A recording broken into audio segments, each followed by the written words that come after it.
The skeleton changes across the human lifespan. This is characterized predominantly by bone formation and growth throughout childhood, followed by a gradual loss of bone density that begins in early adulthood that can accelerate significantly in older adults.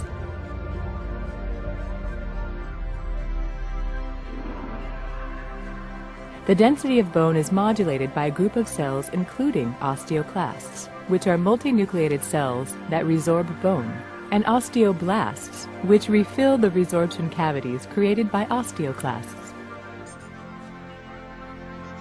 Osteoclasts anchor themselves to the surface of bone. This creates a microenvironment underneath the cell, which is referred to as the sealed zone. Within this zone, the osteoclasts create an acidic environment that dissolves the bone's mineral content. Once the mineral content of the bone has been dissolved, enzymes released from osteoclasts remove the remaining collagenous bone matrix to complete the process of resorption.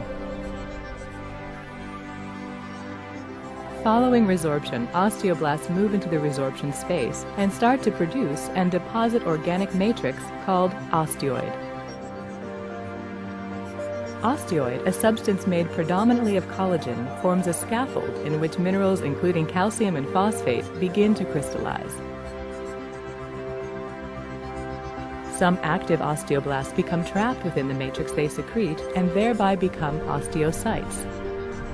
Other osteoblasts will undergo apoptosis or will revert back to lining cells which cover the surface of bone.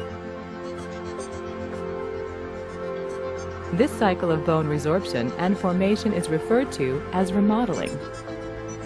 There is also a process where bone formation by osteoblasts occur without prior bone resorption by osteoclasts. This results in an increase in bone mass and is referred to as bone modeling. Bone modeling promotes the growth of bones and is important for maintaining bone strength. Remodeling also plays an important role during bone growth by optimizing the growing structure.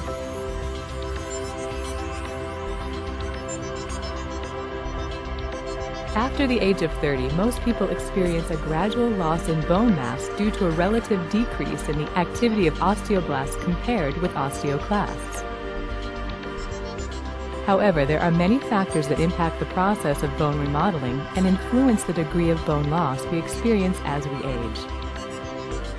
For example, medications such as glucocorticoids, which can promote osteoclast activity and also reduce bone formation. Proper nutrition and physical activity can help strengthen bone. It is also believed that osteocytes form a complex network in bone that can sense any increased workload on the bone and respond by triggering the differentiation and activity of osteoblasts to increase bone density.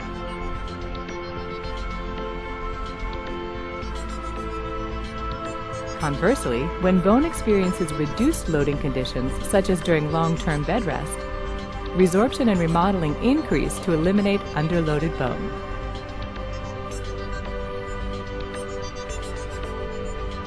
Loss of bone mass reduces its strength and increases the risk of fracture.